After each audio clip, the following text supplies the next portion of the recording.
Yan, nandiyan na si Sister Alice. Halina't purihin ang Diyos, pagpapala niya sa atin lubos-lubos. Makapangyarihan siya sa atin ay nagmamahal. Halina't siya ay pasalamatan. Halina't purihin ang Diyos, pagpapala niya sa atin lubos-lubos. Makapangyarihan siya sa atin ay nagmamahal. Halina't siya ay pasalamatan. Dakilang Diyos at Panginoon, maghari ka sa lahat ng panahon. Ang ngalan mo ay luluwalhatiin, ikaw lamang ang sasambahin. Halina't purihin ang Diyos, pagpapala niya sa atin lubos-lubos.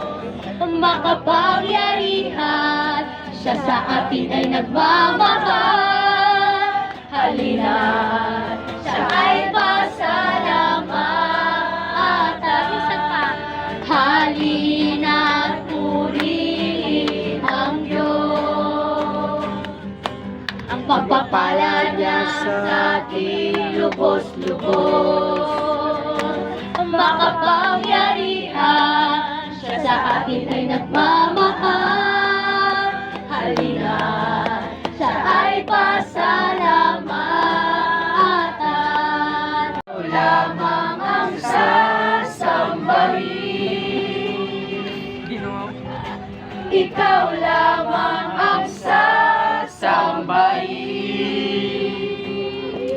Hallelujah, patuloy po natin papurihan ang ating Diyos na buhay. Tunay nga po, siya lamang po ang dapat nating sambahin at paglingkuran sa bawat araw at sa bawat oras.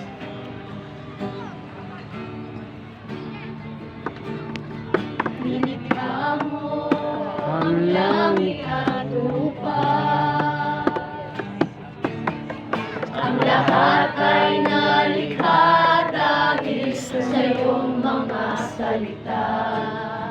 Ngunit higit pa yan ang nasa isip mo, nang ako ay malikha sa wangis at larawan mo. Ikaw ang Diyos, ikaw ang hari, o Panginoon sa habang panahon. Ikaw ang Diyos, ikaw ang hari, maghari ka magpakailan pa man. At narito kami ngayon sa iyong harapan, sumasamba nagpupuri sa iyong kabanalan. Ang lahat ng mga labi ay magsasabi, ikaw ang Diyos, lahat ng tuhod sa iyo ay luluhod. Ikaw ang Diyos, ikaw ang hari, o Panginoon sa habang panahon. Ikaw ang Diyos, ikaw ang hari, maghari ka magpakailan pa man. At narito kami ngayon sa iyong harapan, sumasamba nagpupuri kabanalan. Ang lahat ng mga labi ay magsasabi, ikaw ang Diyos, lahat ng buhay sa'yo ay luluhod. Ikaw ang Diyos, ikaw ang Hari, o Panginoon, sa habang panahon. Ikaw ang Diyos, ikaw ang Hari, maghari ka, magpakailanman. Ikaw ang Diyos, ikaw ang Hari, o Panginoon, sa habang panahon. Ikaw ang Diyos, ikaw ang Hari, maghari ka, magpakailanman. Maghari ka, magpakailanman. Maghari ka, magpakailanman.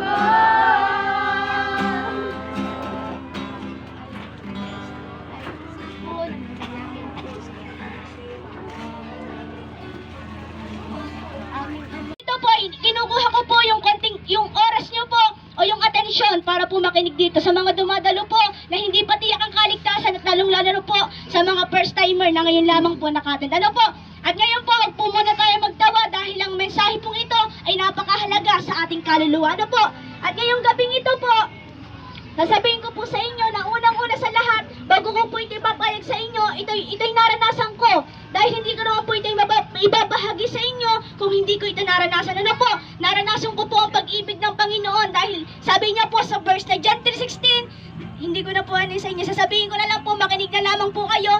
Ang sabi po sa John 3:16, sapagkat gayon na lamang ang pag-ibig ng Diyos sa sangkatauhan, kahit binigay niya ang kanyang kaisa-isang anak, upang ang sino mang sumampalataya sa kanya ay hindi mapahamak kundi magkaroon ng buhay na walang hanggan. At ano nga po ba sinasabi sa atin ng Ama sa John 3:16? Ang sabi niya po doon, mahal na mahal niya ang lahat ng tao. Mahal tayo ng Panginoong Isus. At ako po, isa po ako sa inibig, pinalaya, pinatawad ng Panginoong Isus. Dahil ang sabi po niya sa John 3:16, binigay po ng Ama ang Panginoong Jesucristo para tayo tubusin sa ating mga kasalanan. Namatay si Jesus sa krus ng Kalbaryo. Para ano? Para alisin ka sa apoy ng impyerno. Para alisin ka sa kapahamakan na darating dahil ang kaluluwa natin, kapag ka nawala dito ay may dalawang patutunguhan, langit at impyerno. At ngayon po sabihin ko sa inyo, ayon ng Panginoon na maranasan natin ang apoy ng impyerno dahil ang sabi niya sa John 3:16, ikay mahal na mahal niya at ayaw niya na maranasan mo yung apoy ng impyerno o yung kapahamakan na dapat ay si Satanas lamang ang nandoon. Ngunit gusto ng Diablo na mapasama ang mga tao sa apoy ng impyerno dahil si Satanas ay palaging gumagawa ng mga kasalanan. Pero ang nais ng Diyos ay maranasan natin ang buhay na walang hanggan. At saan yung buhay na walang hanggan na yon?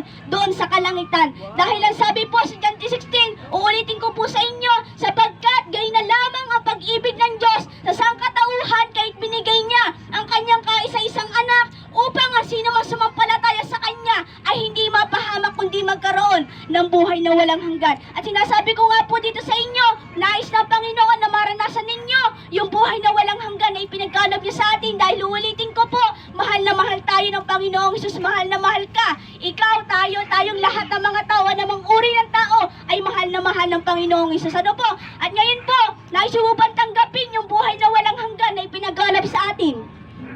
At nais mo pong maligtas ang nag-iisa niyong kaluluwa sa apoy ng impyerno. Amen po, no? At ngayon po, Amen. patuloy po tayo makinig sa mga mensahe na ipapahayag sa atin ng Panginoon. Dahil sasabihin ko rin po sa inyo, sa verse na Roma 3:10, ayon sa nasusulat, walang matuwid, wala kahit isa. At ang sabi rin po sa Roma 3:23, sapagkat ang lahat ay nagkasala at walang sino man nakaabot sa pamantayan ng Diyos. At ano nga po ba sinasabi sa Roma 3:10 at Roma 3:23? Ang sabi po doon, lahat tayong mga tao ay makasalanan sapagkat ang sabi niya sa Roma 3:10, ayon sa nasusulat, walang matuwid, wala kahit isa. Kung sinasabi mong hindi ka